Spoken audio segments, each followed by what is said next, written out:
fundamentalmente el equilibrio gaseoso con el tipo de equilibrios que vamos a ver hoy es que esos equilibrios son de especies moleculares y que se dan fundamentalmente en fase gaseosa, pueden darse en fase acuosa.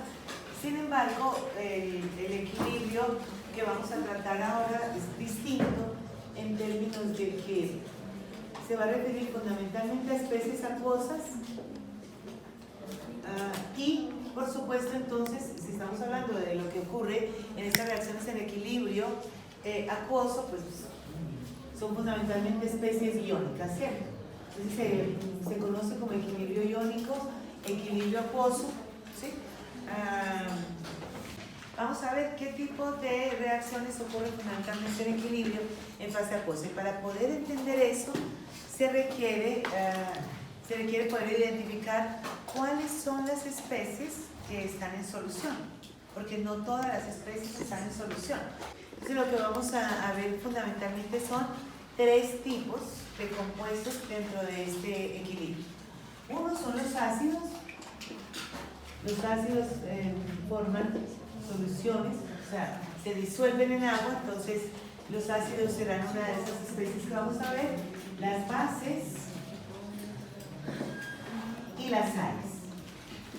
Cuando hablamos de los compuestos inorgánicos, fundamentalmente, pues como ustedes saben, hay cuatro tipos de compuestos inorgánicos: ácidos, hidróxidos, sales y óxidos. Los óxidos no hacen parte de los compuestos que vamos a ver para este tipo de equilibrio porque son generalmente insolubles. Una buena parte de los hidróxidos también, pero sí hay unos que resultan muy importantes que sí son solubles. Entonces, en función de eso veíamos cómo se clasifican dependiendo de qué tanto se disocian en agua y cuánto conducen la corriente eléctrica. Si nosotros tenemos cualquiera de estas especies, lo que va a ocurrir es que en solución acuosa, en presencia de agua, pues tenemos aquí un electrodo. Recuerden que esto lo hicimos en el laboratorio cuando vimos el enlace. Entonces, si tenemos aquí un par de electrodos que están conectados a la corriente eléctrica, lo que vamos a encontrar es que un electrodo se carga positivamente y el otro se carga negativamente. Y las especies entonces que entran en agua pueden tener uno de tres comportamientos. Uno, se pueden disociar ampliamente en los iones que las conforman, ¿sí? Puede ser que se disocien entonces en los iones que tienen correspondientes y si se disocian completamente en los iones que las están conformando, pues lo que va a ocurrir es que estos iones negativos migran al polo positivo y los iones positivos migran al polo negativo, y esto hace que tengan una gran conductividad, que la conducción ahí sea muy alta. Cuando las especies se comportan de esta manera, entonces se clasifican como electrolitos fuertes. ¿Sí? Electrolitos porque conducen la corriente, y en este caso entonces serían fuertes porque se disocian completamente. Vamos a decir que serán fuertes aquellos que se disocian al 100%.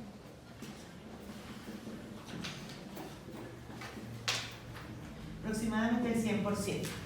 La otra posibilidad que tenemos, en este caso, cuando estamos hablando de electrolitos fuertes, no hay que considerar de manera alguna el equilibrio, porque aquí estaríamos asumiendo que la reacción se da, o sea, esa disociación se da completamente, ¿cierto? Entonces, esto nos daría una reacción directa. Okay. La otra posibilidad es que sean débiles, es decir, una parte sí se disocia y la otra no. En ese caso es cuando entramos a considerar el equilibrio. Lo que ya sabemos de equilibrio, aquí es que aplica, es en este punto, para los electrolitos débiles, porque una parte se disocia, otra no, y en función de eso entonces se establecerá el equilibrio. Y la otra posibilidad es que no sean electrolitos. A nosotros nos interesa, en este caso, es decir, no se disocian en agua, no conducen a electricidad. Entonces, eso no nos interesa. Nosotros nos vamos a centrar en los electrolitos fuertes y los electrolitos débiles. En ese sentido, entonces, vamos a tener unos ácidos que se van a comportar como electrolitos fuertes y otros ácidos que se van a comportar como electrolitos débiles. Igual va a ocurrir con las bases. En el caso de las bases también vamos a tener unas bases que son fuertes y otras bases que son débiles en función de qué tanto se disocian en agua. Y en el caso de las sales serán tan solo electrolitos fuertes los que nos interesen para este propósito, ¿sí? En función de esto, entonces podemos hablar de que los ácidos, que podemos identificarlos por su estructura química, recuerden, o sea, la estructura nos va a permitir identificar los ácidos. Los ácidos son aquellas especies que tienen hidrógenos ionizables, hidrógenos que pueden salir de la estructura.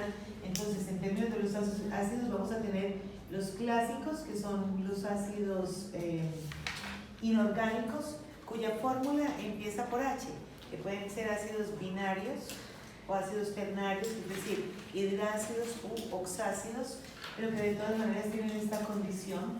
Entonces, cuando estamos, esta será la forma del ácido, ¿cierto? Puedo tener incluso varios hidrógenos, puedo tener dentro de estos ácidos. Esta será la forma genérica de mostrarlos.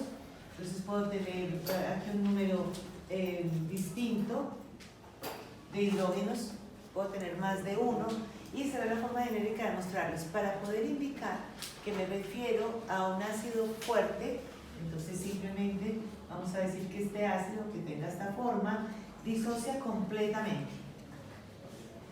Disocia completamente en H más a menos. La especie que le da la acidez será la presencia de este hidrógeno. Esa es la especie responsable de la acidez y eso los definirá como fuertes. ¿Por qué es importante diferenciar si son fuertes o débiles? Bueno, porque si yo estoy hablando de un ácido fuerte, por ejemplo en este caso, si tengo una concentración 0,10 molar del ácido, entonces voy a tener una concentración 0,10 de las especies de los iones disociados, ¿sí? ¿Cuál es la diferencia si ya no me refiero a un ácido fuerte sino a un ácido débil?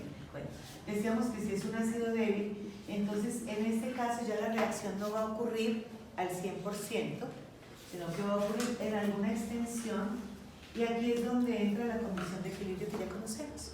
Entonces, eso nos va a permitir, va a disociar de la misma manera la concentración de H más a menos, esto de manera genérica. ¿Sí? Aquí tengo el hidrógeno que es el que me interesa, y la diferencia fundamental es cómo se calcula la concentración de los iones en solución. Porque si en este caso tengo la misma concentración, como esto está ocurriendo en equilibrio, entonces solo una proporción de este se va a disociar y va a generar entonces una concentración que ya después tendremos que ver qué valor tiene, ¿cierto? Ahí nuestra incógnita va a ser X. En el caso de las bases ocurre lo mismo. Si estamos hablando de una base fuerte tendrá la forma genérica de ese estilo, ¿sí? Será fundamentalmente un metal, también se puede encontrar a veces como un metal o se puede poner Na para identificarla. Y en el caso de que sea fuerte, lo que va a ocurrir es que se va a deshidroxilar. Y ocurre lo mismo. Si aquí la disociación está ocurriendo al 100%, entonces los iones en solución se calculan a partir de la concentración que tenga el hidróxido. Lo que estamos asumiendo cuando indicamos que es un electrolito fuerte es que todo se va a disociar. Que una vez que entre en agua, ahora vamos a tener son los iones en solución y ya no va a estar la especie sin disociar. Y en el caso de las bases débiles, ahora lo que se va a tener entonces es la base, que tiene que tener como característica un par electrónico con el que pueda protonarse, ¿sí? Que en presencia de agua ahora sí requiere una ecuación para poder presentar esto. Fíjense que aquí no tengo que incluir el agua, aunque se está ocurriendo en agua. Aquí no lo tengo que incluir, aquí no puedo incluir el agua, en este caso se tiene que incluir el agua. Para poder indicar que lo que va a ocurrir cuando estoy hablando de bases débiles es que aquí entonces va a tener esta base con este par electrónico, se va a protonar a partir del agua, dentro del concepto que conocemos de Bronsted-Lowry, de basicidad y de acidez. Entonces me va a quedar la base protonada y aquí voy a tener entonces la aparición del OH-. En el caso de las bases es esta la especie que estará indicando el pH, ¿cierto? Que estará dando esa condición de acidez o de basicidad. Para las sales habrá que definir si sufren un proceso de hidrólisis o no. Las sales que hidrolizan, pues después no las vamos a aprender, y de esa manera se va a plantear la hidrólisis, que será lo que ocurre en solución acuosa cuando tengo los iones que se están produciendo a partir de las sales. ¿Alguna pregunta hasta ahí? En cualquier momento pueden preguntar, ¿sí? En cualquier momento está bien que pregunten, que le repitan. Lo que hemos dicho hasta ahí está claro. En función de esto, como las bases y los ácidos son tan comunes en los procesos industriales, en los procesos metabólicos, en los procesos normales de los ecosistemas, necesitamos poder diferenciar. El primer reto que hay acá es diferenciar si la especie a la que nos referimos es fuerte o débil para poder plantear qué es lo que está ocurriendo. En ese sentido, como son tantos, solamente nos aprendemos los ácidos fuertes. Cualquier ácido que lo vamos a identificar, bien sea porque tenga la forma que vimos en el caso de los ácidos inorgánicos, o porque tenga el grupo ácido de los ácidos orgánicos. Fíjense que tendría el grupo carboxilo, ¿sí? Esto es lo que le está dando la acidez, es este hidrógeno el que le da la acidez a este tipo de especies. Pues también aplica dentro de los ácidos que vamos a ver, ¿sí? En los inorgánicos todos tendrán la forma H con el anión que corresponda, y en el caso de los ácidos orgánicos pues van a tener el grupo CO o H. En función de eso, entonces, como es tan difícil aprenderse todos para poderlos diferenciar, pues lo que hacemos es que nos aprendemos los fuertes, que son más poquitos. Son 7 ácidos fuertes y nos los aprendemos. Una vez que ya tenemos identificados esos ácidos, sabemos que cuando de estos se trata, la reacción ocurre al 100%, ¿cierto? Va a ocurrir completamente, y eso nos permite hacer los cálculos. Los ácidos fuertes entonces son 3 hidrácidos, que son HCl, HBr y HI. Puede ser más fácil aprendérselos así en grupitos, HCl, HBr y HI. El único que no es fuerte dentro de estos ácidos, de los halógenos, de estos ácidos binarios, es el ácido fluorhídrico. No hay que confundir la fuerza del ácido con el peligro que representa, es decir, la reactividad que tiene. Por ejemplo, el ácido fluorhídrico es un ácido débil, lo que no quiere decir que sea sencillo. En realidad, de todos esos, es el único que cuando le cae a uno por encima de la uña, le sale por debajo sin dar la vuelta. Es decir, atraviesa la uña, atraviesa la carnita, el hueso, la otra carnita y sale. Y es un ácido débil.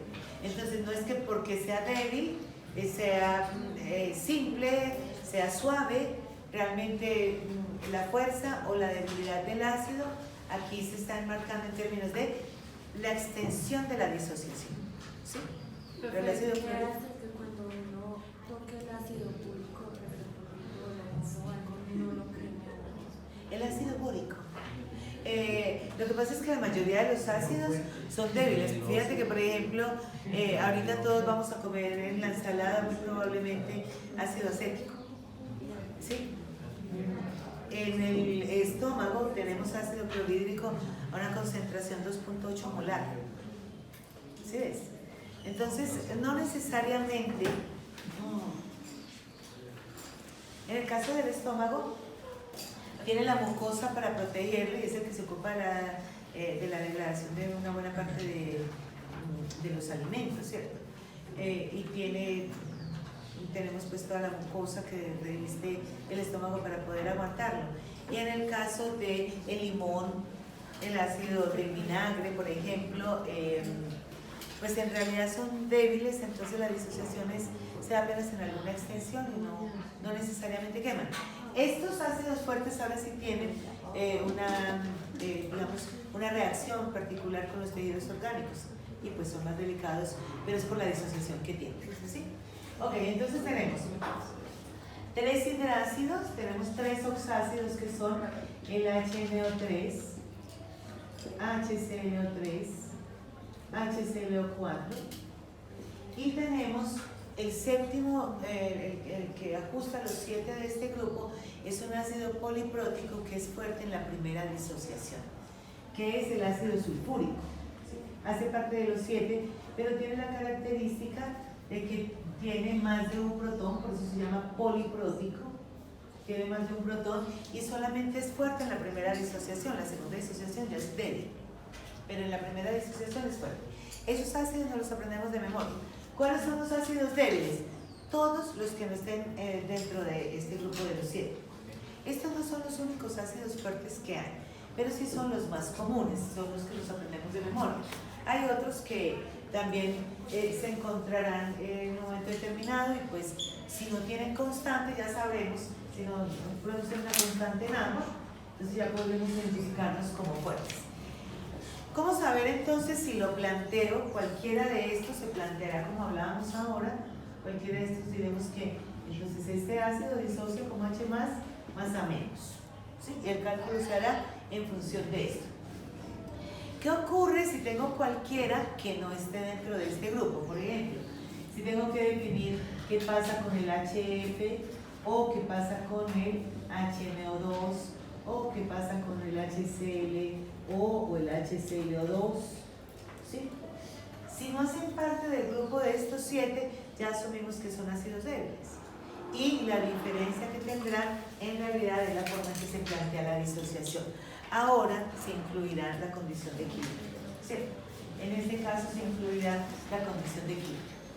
Para facilitar el proceso, entonces también vamos a considerar 7 bases fuertes.